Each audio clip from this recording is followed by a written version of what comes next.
Hello friends, മഴതോരും മുമ്പിലേക്ക് എല്ലാവർക്കും സ്വാഗതം. അങ്ങനെ നമ്മുടെ ബബിതയോട് അലീന വന്ന് പറയുന്നുണ്ട് കേട്ടോ. ബബിതി, എനിക്ക് നിന്നോട് ഒരു കാര്യം പറയാനുണ്ട്. അതിനെന്താ പറഞ്ഞോ, ഞാൻ അകത്തോട്ട് വന്നോട്ടെ? വന്നോ, ഇനിയിപ്പം ഞാൻ വരണ്ടെന്ന് പറഞ്ഞാലും ഇടിച്ചു കയറി വരുമല്ലോ. വേറൊന്നുമല്ല, നീ കോളേജിൽ പോകണം, അത് പറയാൻ വേണ്ടിയിട്ടാ. അതല്ലെന്നേ, ഞാൻ പോകുന്നില്ല. ഞാൻ അച്ഛനോട് പറഞ്ഞതല്ലേ പോകുന്നില്ല എന്ന്. അതൊക്കെ ശരിയാ, പക്ഷേ നീ ഒരു കാര്യം ഓർക്കണം, ഞാനൊരു അനാഥയായിട്ട് വളർന്നതാണ്. ഞങ്ങളിവിടെ സ്നേഹനികേതത്തിൽ ഒരുപാട് പെൺകുട്ടികൾ നിൻ്റെ പ്രായത്തിലുള്ളവരുണ്ടായിരുന്നു. പക്ഷേ അവർക്കൊക്കെ പഠിക്കാനുള്ള സാഹചര്യം ഇല്ലായിരുന്നു. പഠിക്കാൻ മിടുക്കികളായിരുന്നു എല്ലാവരും. അറിയോ, നമ്മുടെ രേവതി കുട്ടിയെ, അവളാണെങ്കിൽ നന്നായിട്ട് പഠിക്കുന്ന കുട്ടിയാണ്. പക്ഷേ അവളെ ഡിഗ്രിക്ക് വിടാനോ പഠിപ്പിക്കാനൊന്നും നമുക്ക് സാഹചര്യം ഉണ്ടായിരുന്നില്ലെങ്കിലും ഇന്ന് അവളുടെ ആഗ്രഹം മനസ്സിലുണ്ടായിരുന്നത് കൊണ്ട് അവൾക്കതിന് സാധിച്ചെടുക്കാൻ പറ്റി. അതുകൊണ്ടാണ് ഞാൻ പറയുന്നത്, പഠിത്തവും ഈ ഒരു ഇതൊക്കെ ഇപ്പോഴത്തെ ഒരു ഇതിൽ മാത്രം കിട്ടുന്നതാണ്. പിന്നീട് നമ്മൾ ഇതൊക്കെ നഷ്ടപ്പെട്ട് കഴിഞ്ഞാൽ ദുഃഖിക്കേണ്ടി വരും. അതുകൊണ്ടാണ്, നഷ്ടപ്പെടുന്നവർക്കല്ലേ അതിൻ്റെ വേദന മനസ്സിലാവുള്ളൂ മോളെ. അതുകൊണ്ട് മാത്രമാണ് ഞാൻ നിന്നോടിത് പറഞ്ഞത്. പിന്നെ ഇപ്പോൾ ഉള്ള നീ പേടിക്കുന്ന കാര്യങ്ങളൊക്കെ അത് അതിൻ്റേത് വഴിക്ക് കഴിഞ്ഞ് പൊക്കോളും. പിന്നൊന്നും പേടിക്കേണ്ട ആവശ്യമൊന്നുമില്ല, നീ ആലോചിച്ച് തീരുമാനിക്കുക എന്നും പറഞ്ഞ് അലീന പുറത്തേക്ക് ഇറങ്ങുമ്പോൾ തൊട്ട് പുറകെ ബബിത പതുക്കെ ഒന്ന് ആലോചിച്ചിട്ട് വന്ന് പറയുന്നുണ്ട്, ഞാൻ കോളേജിൽ പൊക്കോളാം കേട്ടോന്ന്. അത് കേൾക്കുമ്പോൾ അലീനയ്ക്ക് നല്ല സന്തോഷമാവാണ്. അലീന ഓടിപ്പോയി അച്ഛനോട് പറയാം കേട്ടോ, അച്ഛാ, ബബിതയെ കോളേജിലേക്ക് കൊണ്ടുവിടണം, അവൾക്ക് ഒറ്റയ്ക്ക് പോകാൻ കഴിയില്ല, അവൾക്ക് പോകണമെന്ന് ആഗ്രഹമുണ്ട്. എടി, നീ ഇങ്ങനെ നിർബന്ധിച്ചള്ളി ഒന്നും പോലെ പറഞ്ഞിട്ടല്ലേ അവൾ പോകുന്നത്? അങ്ങനെ പോയിട്ട് എന്തെങ്കിലും കാര്യമുണ്ടോ? അല്ലച്ചാ, അവളുടെ താല്പര്യത്തിൽ തന്നെയാണ് പോകുന്നത്. ശരി, അങ്ങനെയാണെങ്കിൽ അവൾ കോളേജിൽ പോയിക്കോട്ടെ, പക്ഷേ എനിക്ക് കൊണ്ടാക്കാൻ സാധിക്കില്ല. എനിക്കിന്ന് രോഹിത്തിൻ്റെ കാര്യത്തിനും സ്റ്റേഷനിൽ പോവേണ്ട ചില കാര്യങ്ങളൊക്കെ ഉണ്ട്. അതിന് വേണ്ടി എനിക്ക് പോയല്ലേ പറ്റുള്ളൂ. അവളെ തനിച്ച് വിടാനും പറ്റില്ല. അങ്ങനെയാണെങ്കിൽ മനുവേട്ടൻ ഫോണിൽ വിളിച്ച് വരാൻ പറയട്ടെ അച്ഛാ, മനുവേട്ടനെ കൂടെ വിട്ടാലോ? അത് ശരിയാവോ? ശരിയാവാത്തെന്താ? വേണമെങ്കിൽ ഞാൻ കൂടെ പോവാം, ഒരു കൂട്ടായിട്ട്. ശരി. പിന്നെ അവൾക്കങ്ങ് ആഗ്രഹമായി പോയി അവൻ്റെ കൂടെ അങ്ങ് പോവാൻ. ഒന്ന് പോയച്ചാന്നും പറഞ്ഞു ശരിക്കും പറഞ്ഞാൽ മനുവിനെ വെച്ച് കളിയാക്കുമ്പോൾ ബാലചന്ദ്രനോട് ശരിക്കും നാണത്തോടു കൂടി ഇങ്ങനെ പറഞ്ഞിട്ട് നമ്മുടെ അലീന അവിടെ നിന്ന് ഓടി പോവാണ് കേട്ടോ. അങ്ങനെ മനു കുറച്ച് കഴിയുമ്പോൾ വരികയാണ്. അലീനോട് കുറച്ച് കുശലമൊക്കെ ചോദിച്ചിട്ട് നേരെ ബബിതയും കൂട്ടിയിട്ട് നമുക്ക് പോവാം കോളേജിലേക്ക്, നിനക്ക് താല്പര്യമാണല്ലോ എന്നൊക്കെ ചോദിക്കുക. അപ്പോൾ പേടിയും ടെൻഷനൊക്കെ ഉണ്ട്, ശരി പോവാം. അങ്ങനെ മനുവും അലീനയും കൂടെ ചേർന്നാണ് ബബിതയെ കോളേജിലേക്ക് കൊണ്ടുവിടുന്നത്. കാറിലേക്ക് കയറാൻ പോകുമ്പോൾ ബബിത ആലോചിക്കുന്നുണ്ട്, ഞാൻ ഈ ഫ്രണ്ടിൽ കയറുന്നില്ല, ബാക്കിൽ തന്നെ കയറാം. മനു ചോദിക്കുകയാണ്, എന്താടി ബബിത, നീ കാറിൻ്റെ ഫ്രണ്ട് സീറ്റിൽ കയറാത്ത പുറകിൽ കയറിയത്? ഫ്രണ്ടിലിരിക്കാൻ വേറെ ആളുണ്ടല്ലോ, എന്നാലും നമ്മൾ പുറകിൽ തന്നെ ഇരിക്കേണ്ടവരല്ലേ എന്നൊക്കെ പറയാം. എന്താടി നീ ഇങ്ങനെ കളിയാക്കും പോലെ പറഞ്ഞതാണോ? അങ്ങനെയൊന്നുമല്ല, കാര്യമായിട്ട് തന്നെയാണ് പറഞ്ഞത് എന്ന് ബബിതയും പറയാട്ടോ. അങ്ങനെ നമ്മുടെ അലീന അങ്ങോട്ട് കയറി വരുമ്പോൾ അലീനയും ചോദിക്കുകയാണ്, ബബിത എന്തേ ഫ്രണ്ടിലിരിക്കാഞ്ഞെന്ന്? നീ ഇപ്പോൾ ഫ്രണ്ടിലോട്ട് ഇരിക്കുക, ബബിത എന്തായാലും നിനക്ക് അതിനുള്ള പെർമിഷൻ തന്നിട്ടുണ്ട്. പെർമിഷനോ? അതെ, ഫ്രണ്ടിലിരിക്കാനാണ് അവൾ പറയണത്. ശരി. അങ്ങനെ പോകുന്ന വഴിക്ക് ബബിതയുടെ ടെൻഷൻ ക്ലാസ്സിൻ്റെ കൂടെ നമ്മുടെ മനു കാണുക. മനു ചോദിക്കുന്നുണ്ട്, ബബിത നിനക്ക് നല്ല ടെൻഷൻ ഉണ്ടല്ലേ? ഉണ്ട്, പേടിക്കണ്ട, ഞങ്ങളെല്ലാവരും ഇല്ലേ? അങ്ങനെ ഇവർ അവിടെ ചെന്ന് ചെല്ലുമ്പോൾ തന്നെ പിയൂൺ ആദ്യം ഇവിടെ കാണുമ്പോൾ തന്നെ മനസ്സിലാവുന്നുണ്ടോ, ഇതാരായി വന്നിക്കണേ? ഇത് മറ്റേ കൊച്ച് പീഡന കേസിലെ അവൻ്റെ സഹോദരിയല്ലേ എന്നൊക്കെ ചോദിക്കുകയാണ്. അതെ, ചേട്ടനൊരു കാര്യം ചെയ്യാം, അങ്ങോട്ട് ചെല്ല് എന്ന് മനു പറയാണ്. പ്രൊഫസറിൻ്റെ റൂമിലെത്തിയിട്ട് അദ്ദേഹത്തിൻ്റെ പ്രിൻസിപ്പാളിൻ്റെ റൂമിലേക്ക് കയറുകയാണ് കേട്ടോ ഇവർ. പക്ഷേ പ്രിൻസിപ്പാളിന് മനു കാര്യങ്ങളൊക്കെ പറഞ്ഞ് വിശദീകരിച്ച് കൊടുക്കുകയാണെങ്കിലും അദ്ദേഹം ഇവരെ വഴക്ക് പറയും പോലെ ശാസിക്കുന്നുണ്ട് കേട്ടോ. കാര്യം എന്താണെന്ന് വെച്ചാൽ ഇതൊക്കെ ഇങ്ങനെയൊക്കെ സംഭവിച്ചു ഒരു കുടുംബത്തിൽ, അതൊക്കെ ശരി തന്നെയാണ് എന്നും പറഞ്ഞ് ഈ കുട്ടി എന്തിനാണ് ക്ലാസ് മിസ്സാക്കിയത്, അതിനെ കോളേജിലേക്ക് വിട്ടുകൂടായിരുന്നോ? എന്നേ ചില മാനസിക പ്രശ്നങ്ങളൊക്കെ ഉണ്ടാവാം, അതൊക്കെ തരണം ചെയ്യാനും കൗൺസിലിംഗ് കൊടുക്കാനും ഇവിടെ തന്നെ ആളുകളുണ്ടല്ലോ. വെറുതെ ഇത്രയും ദിവസത്തെ ക്ലാസ് മിസ്സാക്കണമായിരുന്നോ? ഇപ്പം തന്നെ കണ്ടില്ലേ, ഇനിയിപ്പം പരീക്ഷ എടുക്കാറായി, ഇനി എന്തെഴുതും പറ? അല്ലെങ്കിൽ തന്നെ ഇനി പഠിച്ച് ഒക്കെ ആവാൻ തന്നെ നല്ല ഇതല്ലേ, അറ്റൻഡൻസ് കുറവായ ക്ലാസ്സിൽ പരീക്ഷയ്ക്ക് ഇരിക്കാൻ പറ്റുമോ? ഇതൊക്കെ നിങ്ങൾ ആലോചിക്കണ്ടേ?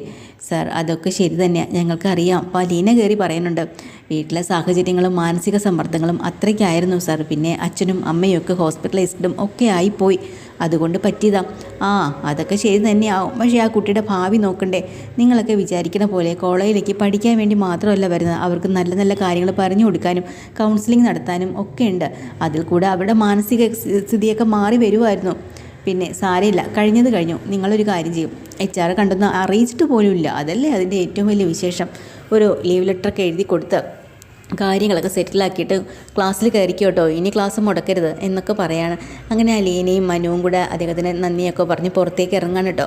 ബബിതയെ കാണുമ്പോൾ കുറച്ച് ക്ലാസ്മേറ്റ്സ് അവളെ കളിയാക്കുന്നുണ്ട്. ഓ, ആ പീഡന വീരൻ്റെ സഹോദരിയല്ലേ, അവനെ ഒന്ന് കാണാൻ കിട്ടുമോ എന്നൊക്കെ ഇങ്ങനെ കളിയാക്കുമ്പോൾ ബബിത നാണത്തോടെ തല കുനിച്ച് പോവാണ്. പക്ഷെ അലീനയല്ലേ, അലീന വിട്ടുകൊടുക്കുമോ? ബബിതയുടെ കൈ പിടിച്ച് വലിച്ച് അവന്മാരുടെ മുന്നിലേക്ക് കൊണ്ടുവരുവാണ് കേട്ടോ. അപ്പോൾ ബബിത പറയുന്നു, വേണ്ട നമുക്ക് പോവാം, നീ ഇങ്ങോട്ട് വന്നേ. എന്നിട്ട് അവന്മാരോട് ചോദിക്കുന്നുണ്ട്, നിങ്ങൾ എന്ത് വർത്തമാനമാണ് കുട്ടികളെ പറയുന്നത്? നിങ്ങളുടെ കുടുംബത്തിലുള്ളവർക്കാണ് ഇതുപോലെ ഒരു കാര്യങ്ങൾ സംഭവിച്ചെങ്കിൽ നിങ്ങൾ അവരെ ഇതുപോലെ ആക്ഷേപിക്കുമോ? പറ. ഇവളുടെ സഹോദരനാണ് തെറ്റ് ചെയ്തത്, അവളല്ല ചെയ്തത്. പിന്നെ അവൻ അങ്ങനെ ഒരു തെറ്റ് ചെയ്തു എന്നും പറഞ്ഞ് തെറ്റിദ്ധാരണയിലാണ് അറസ്റ്റ് ചെയ്തതും, പിന്നെ തെറ്റുകാരനല്ല എന്നറിഞ്ഞത് കൊണ്ടാണ് വെറുതെ വിട്ടതും. എന്നാലും നമ്മൾ വീട്ടുകാർ പോലും അവനെ കുറ്റപ്പെടുത്തിയിട്ടേ ഉള്ളൂ. കാരണം ഇതുപോലൊരു ഗ്യാങ്ങിൽ പോയി പെട്ടത് എന്തിനാന്ന് ചോദിച്ചിട്ട്, തെറ്റുകാരനല്ലെങ്കിൽ പോലും ഞങ്ങൾ ഇപ്പം അവളുടെ സഹോദരിയെ ഇങ്ങനെ പറയാമോ? പറ. നിങ്ങളുടെ ഇന്നിപ്പം അവനാണെങ്കിൽ നാളെ നിങ്ങളെ കുടുംബത്തിൽ ആരെങ്കിലും ആയിരിക്കും ഇതുപോലൊരു തെറ്റ് ചെയ്യുക, അല്ലെങ്കിൽ വേറെ ആരെങ്കിലും ആയിരിക്കും, നിങ്ങളുടെ സഹോദരനോ സഹോദരിക്കോ ഒക്കെയാണ് ഇതുപോലെ സംഭവിച്ചെങ്കിൽ നിങ്ങൾ ഇതുപോലെ ആൾക്കാരുടെ മുന്നിലിട്ട് അവരെ വളഞ്ഞിട്ട് നാറ്റിക്കോ അല്ലെങ്കിൽ കളിയാക്കോ? അങ്ങനെയല്ല വേണ്ടത്. ഈ ജനറേഷനിലെ കുട്ടികളെല്ലാവരും ഒറ്റക്കെട്ടായിരുന്ന അവർക്കൊരു ധൈര്യം കൊടുത്ത് അവരെ മുന്നോട്ട് ജീവിതത്തിലേക്ക് തിരിച്ചു കൊണ്ടുവരാനായിട്ട് ശ്രമിക്കണം. ഇതൊക്കെയല്ലേ വേണ്ടത്, അല്ലേ? പറ എന്നൊക്കെ പറഞ്ഞ് കുട്ടികൾക്ക് നല്ലൊരു മോട്ടിവേഷൻ ക്ലാസ് അങ്ങോട്ട് എടുക്കുന്നുണ്ട് നമ്മുടെ അലീന. അതോടുകൂടി എല്ലാവരുടെയും പായടഞ്ഞു കേട്ടോ. അപ്പോൾ നമ്മുടെ ബബിതയ്ക്ക് ചെറിയൊരു ധൈര്യമൊക്കെ വരണം. അതും കേട്ടിട്ട് ബബിത കോളേജിലേക്ക് ക്ലാസ് റൂമിലേക്ക് പോവാട്ടോ. ബബിതയാക്കിയിട്ട് അവർ തിരിച്ച് വീട്ടിലേക്ക് പോവാണ്. അപ്പോൾ ഈ പോകുന്ന വഴിക്ക് തന്നെ മനു പറയുന്നുണ്ട്, അതെ എനിക്ക് നിന്നോട് ചില കാര്യങ്ങൾ സംസാരിച്ചാൽ കൊള്ളാമെന്നുണ്ട്. എന്ത് കാര്യമാണ് മനുവേട്ട എന്നോട് പറയാനുള്ളത്?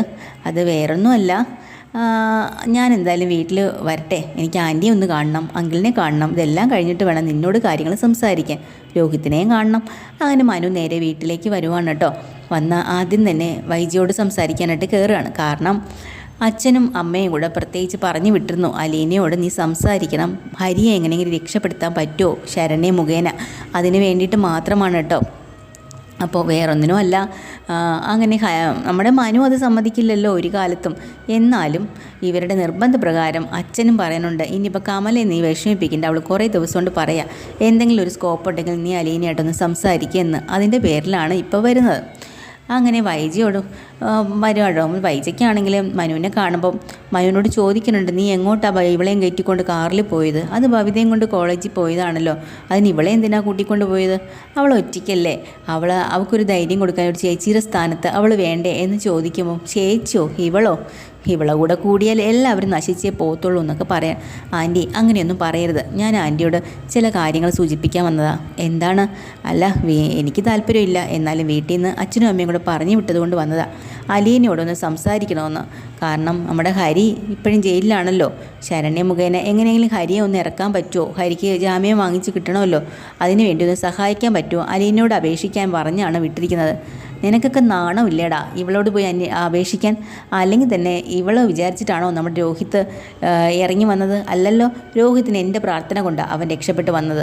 അപ്പോൾ ഇനിയിപ്പോൾ അവളെ കൈയും കാലും പിടിച്ച് ഹരിയെ പുറത്തിറക്കണോ? അതിനേക്കാൾ നല്ലത് ഹരി അകത്ത് കിടക്കുന്നത് തന്നെയല്ലേ നല്ലത് എന്നിങ്ങനെ വൈജയൊക്കെ ചോദിക്കട്ടോ.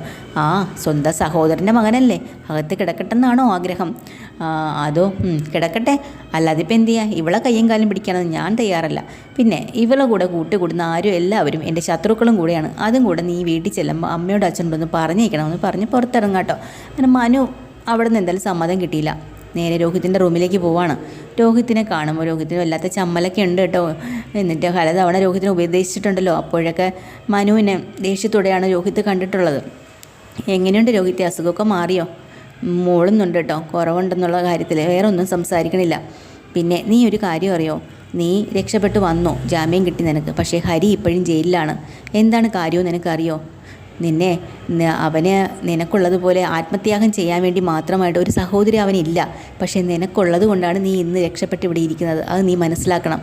പിന്നെ നിനക്ക് വേണ്ടി അലീന പ്രത്യേകിച്ചൊന്നും ചെയ്തില്ലെങ്കിലും ആ പെൺകുട്ടി നിൻ്റെ അടുത്ത് വന്ന് നീ തെറ്റുകാരനല്ല എന്ന് പറയണമെങ്കിൽ അവളെ എത്രമാത്രം അവൾ കെയർ ചെയ്തിട്ടുണ്ടായിരിക്കണം. അതുകൊണ്ടാണ് അവൾ ആ സത്യം തുറന്നു പറഞ്ഞത്. അത് നീ മനസ്സിലാക്കണം.